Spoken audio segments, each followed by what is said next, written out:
How's everyone doing today, my friends? Coming to you again today, talking about solar power, electric energy. Yesterday, I went to see an EV car, electric vehicle, and it was a Chevy Bolt, not a Volt. Volt is a hybrid. Chevy Bolt, and I was blown away by it, honestly. It was a used vehicle, just was interested in them, been doing a little bit of research on them here and there, and then I got kind of into the groove of getting on YouTube and finding out more information about it.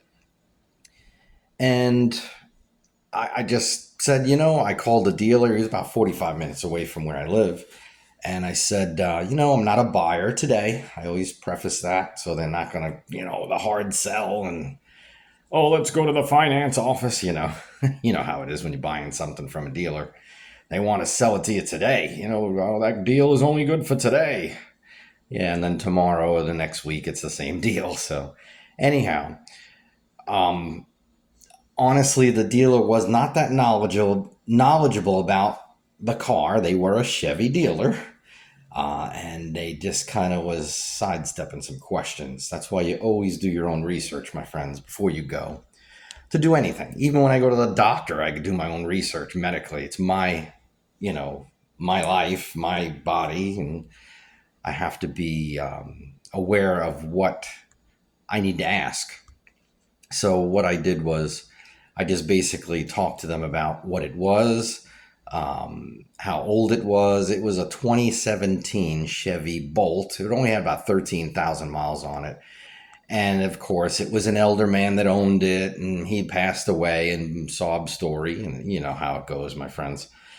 But anyway, I got in the car, and on the way there, I was wondering, if you take your foot off the brake, do you got to hit the gas pedal to, gas pedal, the go pedal to make it to start to roll like a gasoline car would? And to my surprise, I didn't have to. It automatically started to do what it had to do. And there were many features to this vehicle. And one of them was regeneration of power. So they had, when you take your foot off of the accelerator, not the gas pedal, the accelerator, it automatically started to slow the car down. And then there's a little display on the dashboard of regen. It says regeneration of power. And it would show you it's putting power back into the batteries while you're decelerating because the electric motor is doing that. And as it's spinning and slowing you down, it's creating power. So you push on the accelerator and it takes power out of the battery. You let go of the accelerator, it puts some back into the battery.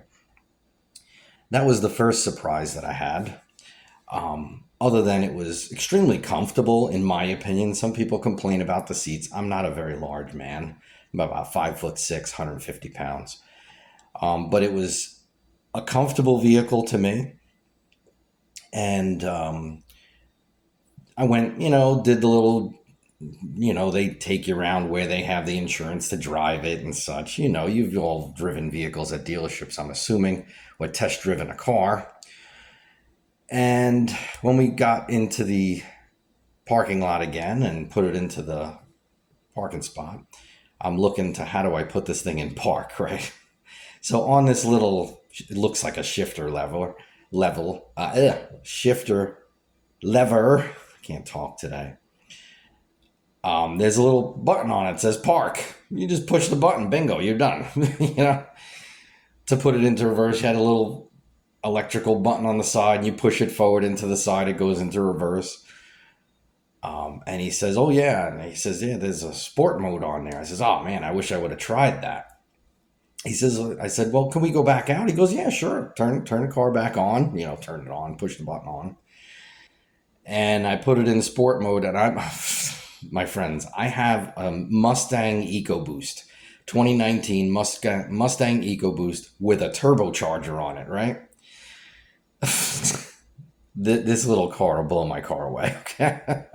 In the short distance, of course, but I mean, literally, it was breaking loose the tires when I really pushed on the accelerator. It was astonishing to me. So I was quite impressed with these vehicles. I've never driven one before.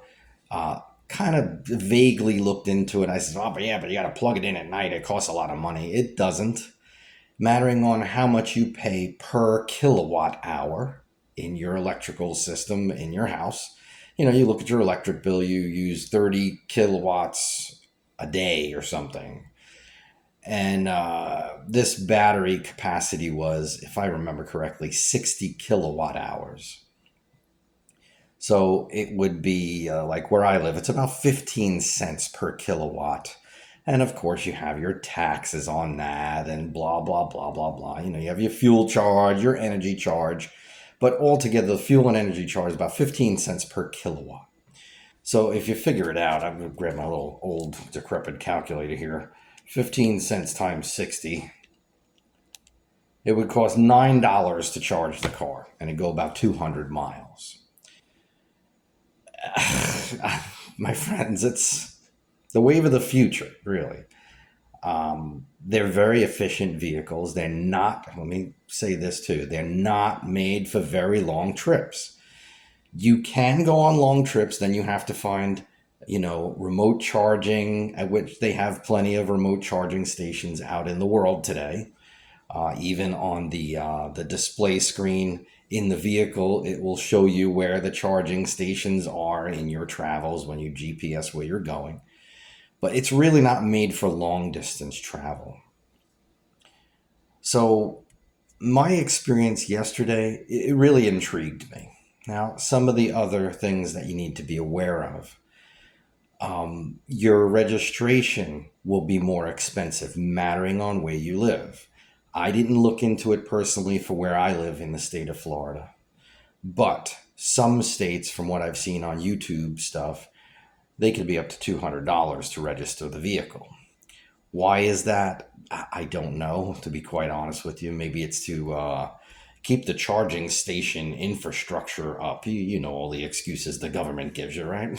So another thing would be calling your insurance company and seeing how much more it would cost. Because from what I've gathered on some other YouTube feeds in my research, that insurance is more expensive for an electric vehicle than a regular gasoline engine vehicle or a diesel engine vehicle.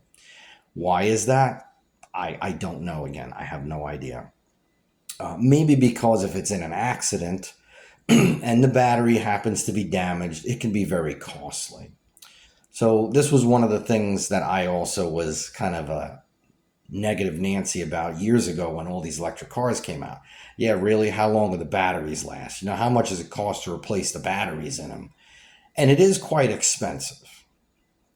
Now, a Chevy Bolt, Bolt, not Volt, Bolt is a pure electric car. And the car that I saw yesterday was used, like I said, 2017. It's 2024 now. Elder man owned it supposedly, and it only said it would go about 169 miles on a full charge. As the dealer guy was telling me, his name was Robert. He says, yes, it's fully charged, this, that, and the other thing. And I was like, well, it should get like 238 from what I understand from my research. Why is that? And he's like, I really don't know, They had some battery recalls in the past in 2017, 2018, also 2020 to 2022 for possible issues with the battery life and degradation of the batteries and such like this. They're not recommended to be charged to 100% and just let sit there for days on end. They're meant to be utilized. So I just wanted to come to you in a short little video and let you know what my experience was yesterday. Some of the little ins and outs. There's many, many good YouTube feeds that you can look up this information for yourselves. I would encourage you, if you've even been just thinking about it, it doesn't cost anything to do some research on YouTube, right? It takes a little bit of your time. There are many videos out there that are very, very good, informative videos, different charging levels, 120-volt charging level. You just plug into an outlet in your garage. 240-volt, like a dryer plug or like a stove plug if you have an electric stove in your house. You probably already have the circuitry in your electrical panel box in your home already. You may have to add a plug. If it's in the garage and you don't have a 240-volt plug in there, you could do that. Much more information that I can do in about 10 minutes here. But I just want to let you know, I was extremely impressed with the get up and go of this electric vehicle. I mean, it is instant torque. Instant, okay? This car was a 200 horsepower rated car. It's not a very big car, weighs about 3,500 pounds because of the battery weight. It handled really well. They had just put new Michelin tires on it. I believe they're the better tires than come stock on the vehicle. And I mean, it zipped around town nice. And if you're only driving to work, 10, 20, 30, 40 miles a day, it may be very well worth it. You'd have to do all the calculations of how much more it would cost if so for to register it in your area. Also, the car insurance, what the offset would be in expense if it's more. Seems to be there more. I have not called my insurance company or anything like that. So this is what I'm gathering from the YouTube channels that I had watched. But again, you can charge these on solar power. Okay. If you have, for instance, again, I'm not affiliated with them, EG4 Electronics. It's a 6,000 XP. They have a 12,000 unit. They have an 18K unit. So it's a 12K unit. And then they have an 18K unit. These are able to bring in a lot of solar power if you have the room for solar panels in that, 18,000 watts. That's a lot of solar. 12,000 watts, that's a lot of solar. As I did my videos, I have about 3,600 watts for my battery bank at my house. I'm only running 120, which is called single phase. You would need a dual phase inverter. Again, the 6,000 XP from EG4, not affiliated, they're about $1,400, something like that. And you can go to where I purchased mine. Again, not affiliated, but they've treated me very well. If I've had a problem, like I had a battery that showed up last year and the steel case, I mean, it's a heavy steel case, looked like someone dropped it off the roof. Okay. The box was in good shape that it came in, but the steel case was buckled. I called them.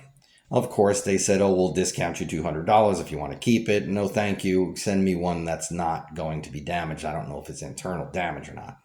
They said, okay, no problem, Joseph.